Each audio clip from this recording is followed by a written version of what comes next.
Assalamualaikum warahmatullahi wabarakatuh. Yang terhormat Ketua Komisi 1, Bapak Utut, dan rekan-rekan media, Kasat. Salah satu yang dibahas tadi adalah peledakan di Garut, di mana sudah saya sampaikan bahwa prosedur untuk peledakan sudah dilaksanakan sesuai dengan SOP, mulai dari satuan pemakai, munisi yang sudah expire yang harus didisposal itu dari satuan pemakai ke slok Kodam, kemudian dari slok Kodam dilaporkan kepada slok Angkatan Darat, kemudian dari slok Angkatan Darat ke slok TNI dan ke Kemhan, kemudian selanjutnya apabila prosedur sudah sampai Kemhan, maka dari Kemhan akan ke slok TNI dan sampai ke satuan Gupusmu, yang satuan yang ditugaskan untuk meledakkan munisi kaliber besar dan kecil dan detonator yang sudah expired diledakkan di suatu tempat yang sudah disiapkan. Kemudian juga biasanya kalau munisi atau detonator yang sudah expired, dia itu sensitif terhadap gesekan, kemudian juga terhadap cahaya, sehingga memang sangat mudah untuk menimbulkan ledakan.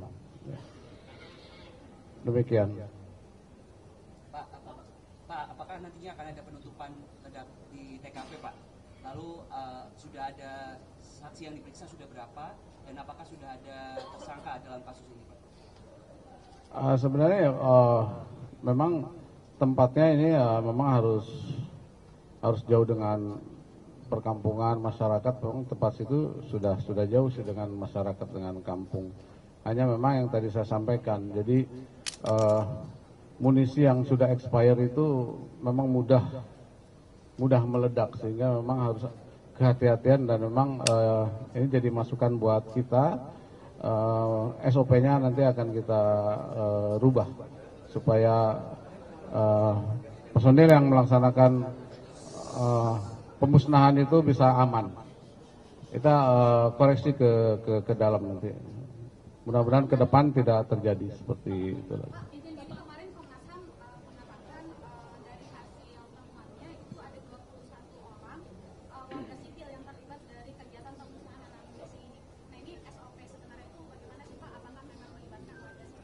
Sebenarnya kita tidak melibatkan warga sipil ya dalam pemusnahan bahan peledak yang sudah expired.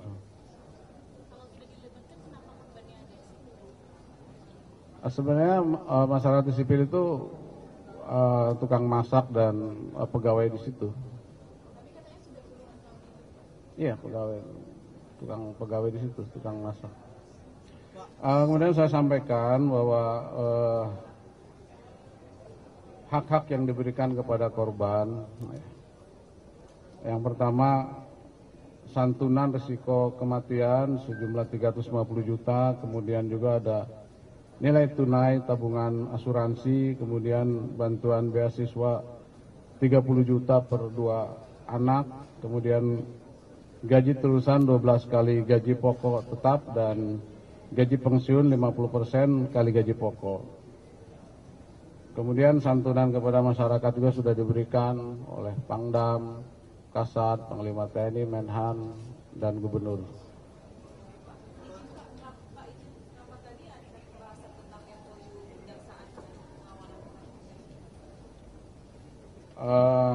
Salah satunya itu, jadi pelibatan TNI di Kejaksaan sebenarnya sudah sesuai dengan Undang-Undang Nomor 3 Tahun 2025 tentang TNI, yaitu tugas pokok TNI dan tugas dalam UMSP, yaitu mengamankan objek vital nasional yang bersifat strategis, kemudian penempatan prajurit aktif di Kejaksaan TNI. Kemudian juga ada nota kesepahaman TNI dengan Kejaksaan Nomor 4 Tahun 2023 yang isinya yaitu tentang pendidikan dan latihan, kemudian pertukaran informasi, kemudian penugasan prajurit TNI di lingkungan kejaksaan, kemudian penugasan jaksa sebagai supervisor di Otjen TNI, dan dukungan dan bantuan personil TNI, kemudian dukungan kepada TNI di bidang perdata dan TU, kemudian pemanfaatan sarana prasarana dan koordinasi teknis penyelidikan dan penuntutan serta penanganan perkara. Kemudian juga telah terbit Perpres nomor 66 tahun 2025 tentang perlindungan negara terhadap jaksa, yaitu pasal 2 dan pasal 4. Pasal 2 yaitu jaksa berhak mendapatkan perlindungan negara dari ancaman yang membahayakan diri, jiwa dan atau harta benda. Kemudian pasal 4, perlindungan negara dilakukan oleh Polri dan TNI. Komitmen TNI, kita bekerja secara profesional dan proporsional serta berorientasi kepada sinergitas kelembagaan dan dapat meningkatkan keamanan dan efektivitas penegakan hukum di Indonesia. Terima kasih.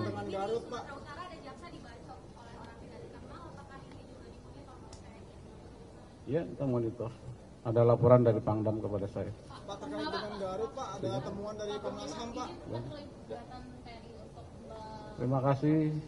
Pak, terkait dengan Garut ada temuan dari Komnas HAM, itu penggunaan urea, Pak. Baik, Ibu Bapak, saudara-saudari sekalian yang memang nanti memerlukan, silahkan WA kepada Kapuspen Hankam ataupun Mabes TNI. Nanti ada LO yang mengatur sehingga bisa lebih mendalam. Dari saya itu dan Panglima juga mohon waktu. Iya, silakan. Tadi semua sudah dijelaskan, kita sudah melihat semuanya dari sisi prosedur dan aturannya memang dibolehkan. Nah, yang kita jaga adalah jangan sampai ini melebihi kewenangan. Demikian ya teman-teman, terima kasih. Ya. Nanti setelah panggil. Ayo silakan.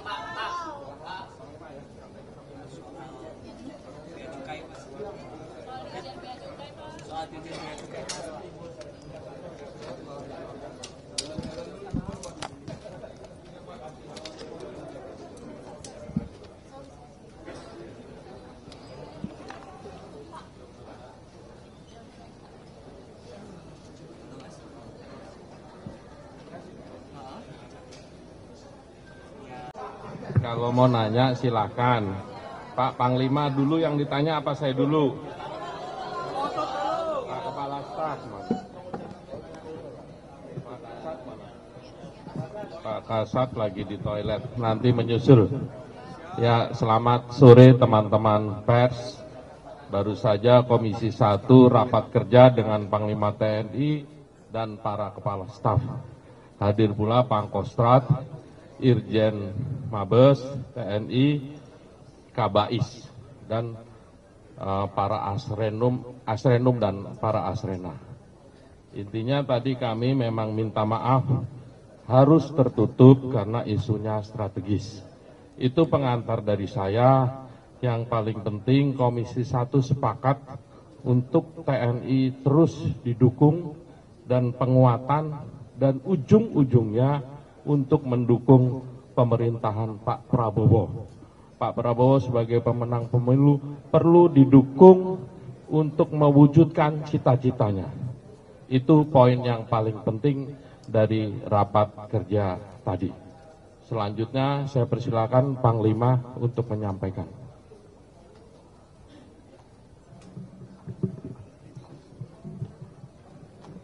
Assalamualaikum warahmatullahi wabarakatuh.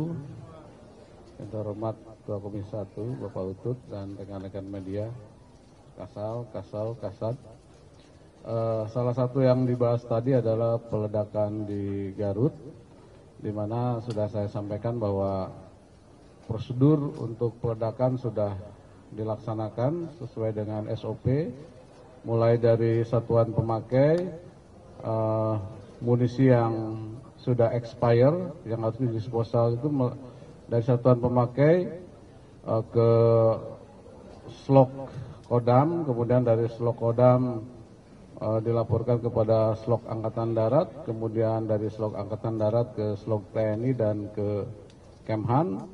Kemudian selanjutnya apabila prosedur sudah sampai Kemhan, maka dari Kemhan akan ke Slok TNI dan sampai ke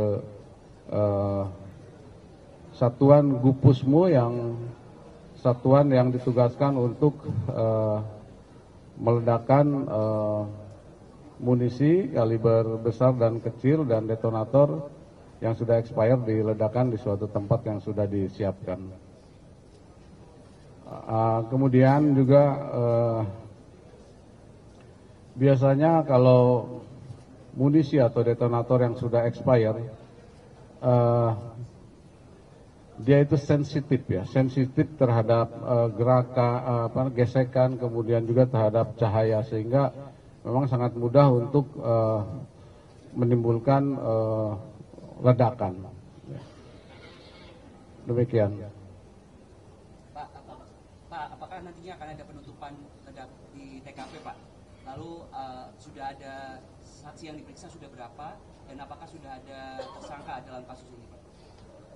Sebenarnya memang tempatnya ini memang harus jauh dengan perkampungan masyarakat. Memang tempat situ sudah jauh sih dengan masyarakat, dengan kampung. Hanya memang yang tadi saya sampaikan, jadi munisi yang sudah expire itu memang mudah meledak, sehingga memang harus kehati-hatian, dan memang ini jadi masukan buat kita. SOP-nya nanti akan kita rubah supaya personil yang melaksanakan pemusnahan itu bisa aman. Kita koreksi ke dalam nanti. Mudah-mudahan ke depan tidak terjadi seperti itu lagi. Jadi kemarin Komnas HAM mengatakan dari hasil temuannya itu ada 21 orang warga sipil yang terlibat dari kegiatan pemusnahan amunisi ini. Nah, ini SOP sebenarnya itu bagaimana sih, Pak? Apakah memang melibatkan warga sipil? Sebenarnya kita tidak melibatkan warga sipil ya dalam pemusnahan bahan peledak yang sudah expired. Sebenarnya masyarakat sipil itu tukang masak dan pegawai di situ. Iya, tukang pegawai di situ, tukang masak. Kemudian saya sampaikan bahwa hak-hak yang diberikan kepada korban, yang pertama santunan risiko kematian sejumlah 350 juta, kemudian juga ada nilai tunai tabungan asuransi, kemudian bantuan beasiswa 30 juta per 2 anak, kemudian gaji terusan 12 kali gaji pokok tetap, dan gaji pensiun 50% kali gaji pokok. Kemudian santunan kepada masyarakat juga sudah diberikan oleh Pangdam, Kasat, Panglima TNI, Menhan, dan Gubernur.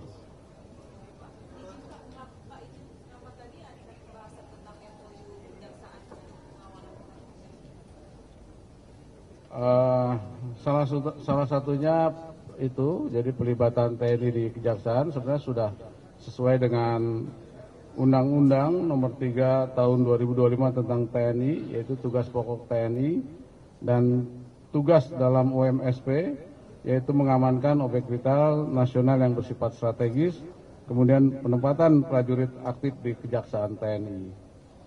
Kemudian juga ada nota kesepahaman TNI dengan Kejaksaan nomor 4 tahun 2023 yang isinya yaitu tentang pendidikan dan latihan, kemudian pertukaran informasi, kemudian penugasan prajurit TNI di lingkungan Kejaksaan, kemudian penugasan jaksa sebagai supervisor di Otjen TNI, dan dukungan dan bantuan personil TNI, kemudian dukungan kepada TNI di bidang perdata dan TU, kemudian pemanfaatan sarana prasarana dan koordinasi teknis penyelidikan dan penuntutan serta penanganan perkara. Kemudian juga telah terbit Perpres nomor 66 tahun 2025 tentang perlindungan negara terhadap jaksa, yaitu pasal 2 dan pasal 4. Pasal 2 yaitu jaksa berhak mendapatkan pelindungan negara dari ancaman yang membahayakan diri, jiwa dan atau harta benda. Kemudian pasal 4, perlindungan negara dilakukan oleh Polri dan TNI. Komitmen TNI, kita bekerja secara profesional dan proporsional, serta berorientasi kepada sinergitas kelembagaan, dan dapat meningkatkan keamanan dan efektivitas penegakan hukum di Indonesia. Terima kasih. Dengan Garut, Pak. Sumatera Utara ada jaksa dibacok oleh orang tidak dikenal, apakah ini juga dimonitor oleh TNI? Ya, kita monitor. Ada laporan dari Pangdam kepada saya. Pak, terkait dengan Garut, Pak, ada temuan dari Komnas HAM, Pak. Terima kasih. Pak, terkait dengan Garut ada temuan dari Komnas HAM, itu penggunaan urea, Pak.